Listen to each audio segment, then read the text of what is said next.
It's Unstable Topic with Sarah and Maggie.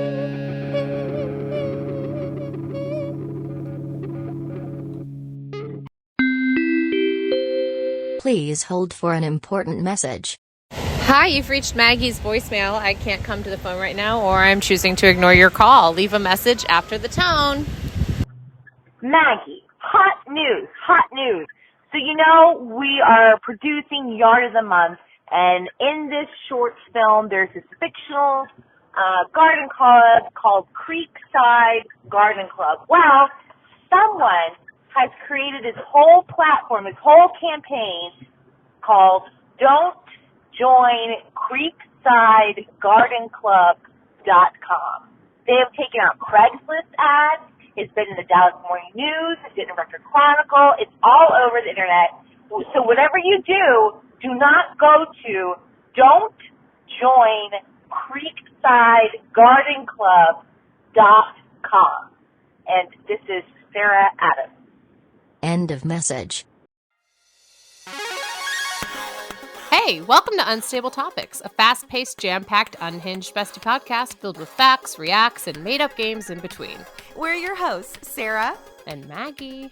And we're excited for you to join our best friend hangout, where we surprise one another with things we find interesting or hilarious just to see how the other will react. Our friendship might be totally stable, but you never know what your bestie might throw your way to knock you off your game. So come shake things up, learn something new, and laugh along with us.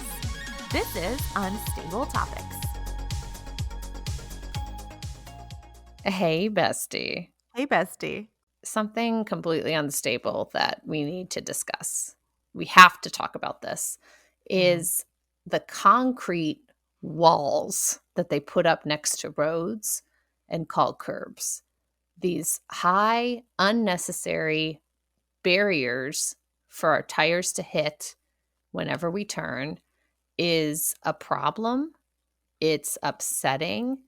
I think we should do away with curbs. I don't understand why they're there, why they're in my way all the time. And I just have found them to be an unstable part of our infrastructure. Okay, so when you said walls, I thought you were talking about like a wall. A wall's usually like 8 feet tall, 6 feet, give or take. And then you kept talking, and I'm like, oh, you're just talking about a curb. You're just talking about the barrier between the road and a pedestrian sidewalk. And yeah. But they're so aggressive that they feel like walls. But they're not. They're inanimate. Like they're not capable of emotion or feeling. Like they're not alive, nor are they dead. They're just a thing made of matter to again protect pedestrians. I don't think they're protecting any pedestrians because pedestrians need to have the curb. They have to walk in the part where the curb doesn't exist, right? Mm-hmm. It could be a less steep barrier, and it could be less into the road, So you feel as a curb, a normal curb, that's probably what, 5 inches tall? 4 inches tall? At least 5 to 6. Can we just give this some context, Maggie? Because I really think you're just hot because you've had some moments recently where you've hit a curb and your son calls you out. Yeah, I've hit many curbs. I hit curbs pretty much every day. I hit a curb. Every day you hit a curb? Because there's a curb by my house exiting on my way to drop kids off to school. One of the curbs around the corner from my house, there's a curb that I swear is just in the road. It's just a curb in the middle of the road. You can't turn your car 90 degrees. You can't just be like, and now I'm turned. You have to go at a slight curve. And when you curve to make the right turn, you hit the curb that is in the way. It's there. And yes, have my children noticed? Yes. Is my toddler telling me, good job, Mom, good turn when I don't hit a curb? Yes. And does that happen very few times a day? Absolutely, because I hit the curb every day. Because it is a wall in the road that should be adjusted. Surely engineers can fix this problem. Don't you I don't. think? Well, okay. Look, here's my hot take. It seems like this is a personal thing because I drive. I get in my car probably every day to drive. Mm-hmm. Sometimes several times a day I'm in and out of my car. I do not hit curbs though every day, How and many right turns? How many right I, I turns? make a lot of turns. A lot I of right don't just turns?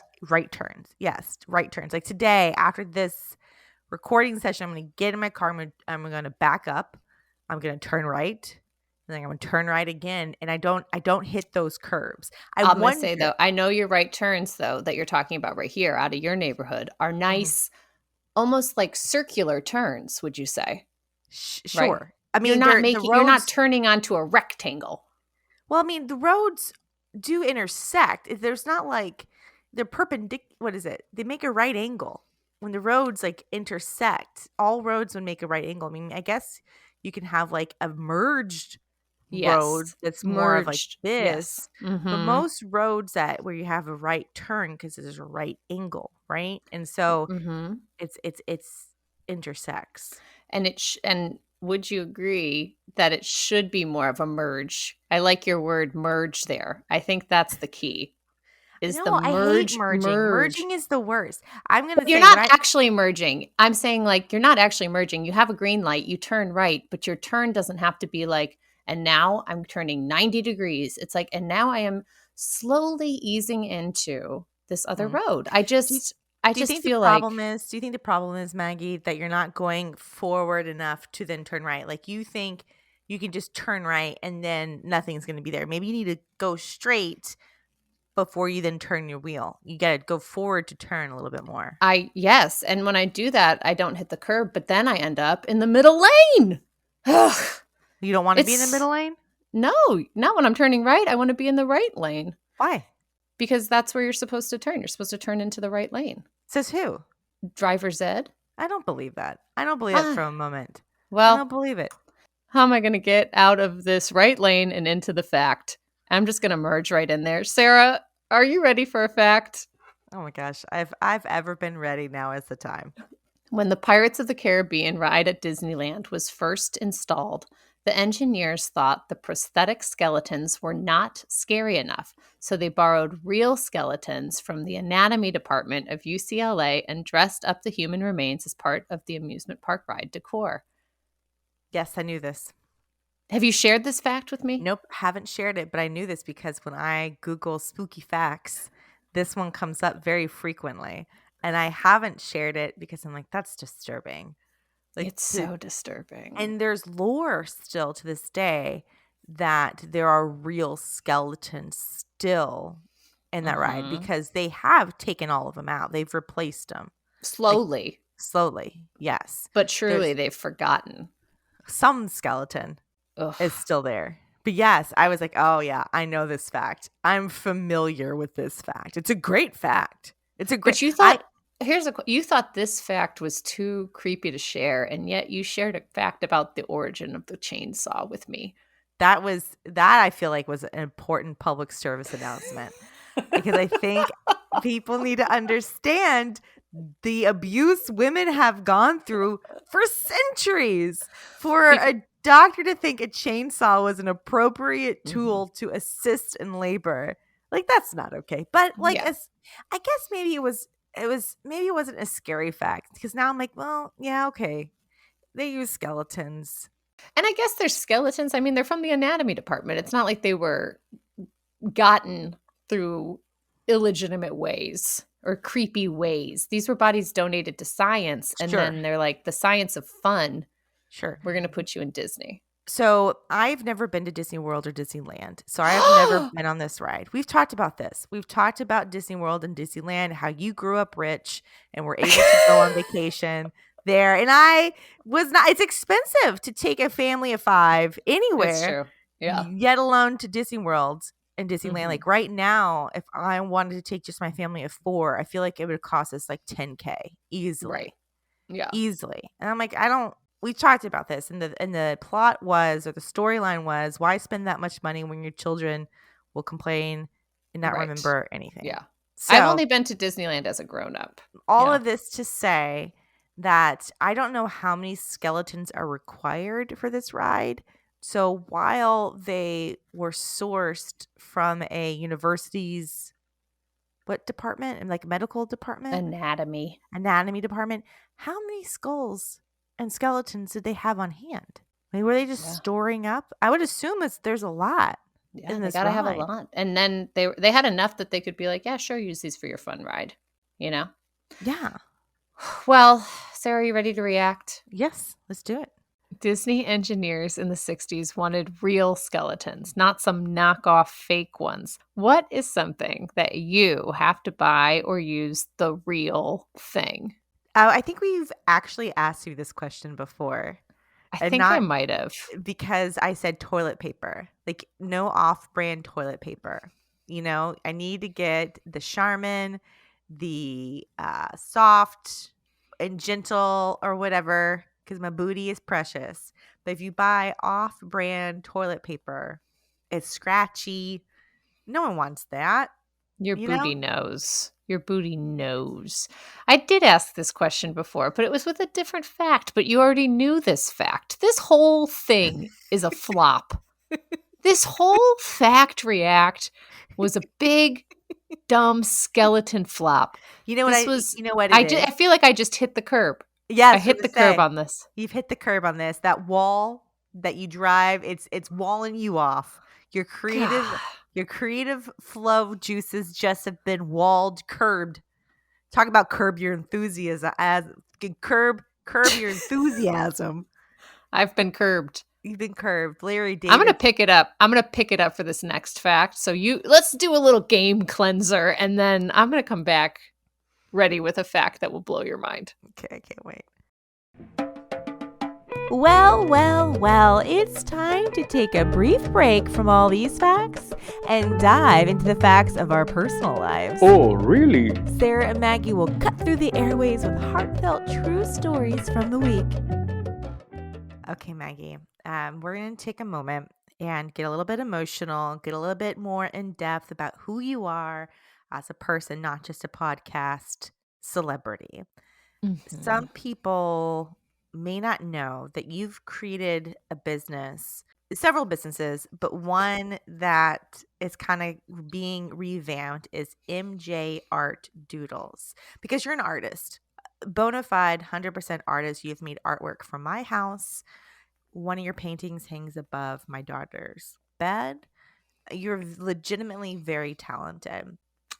You are legitimately very kind. I am. Look, you know me. I'm not going to blow smoke. I will tell you the truth, and if I have nothing nice to say, I will change the topic to Real Housewives. But my question is, I'm curious. So MJ Art Doodles was named after your first two children, and you created this after Arthur. Now that you have a third, I'm curious, are you going to go to rebrand it? Are you just gonna... I know.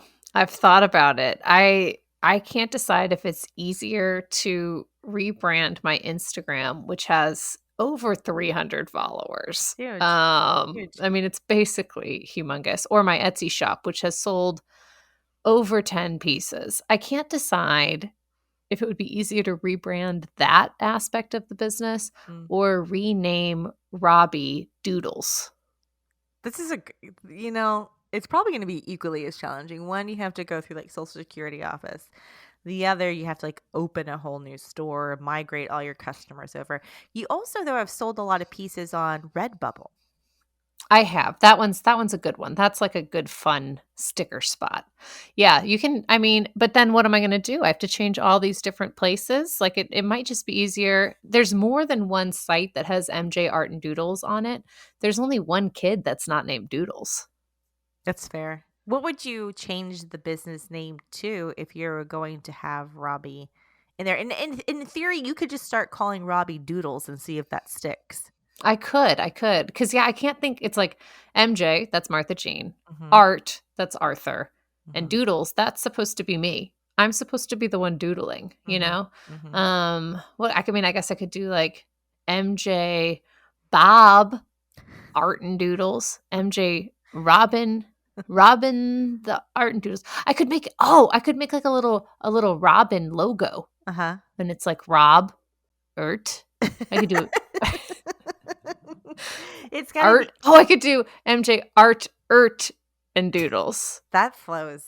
That really just flows off your tongue too. Yeah. And when people are going to try and think of your business, that's going to be something that sticks in their head. I'm really a well. businesswoman. Like I said, I've got so many Instagram accounts for businesses. So But you this follow one, them all. This one's it. in all seriousness, unstableness aside of the name, you do great things, Maggie. You're very kind. The only thing it's not great is your third child is going to hold this against you when this company becomes makes multi-millions of dollars. The twist is I'm going to give it to him. Ooh. He's going to inherit it.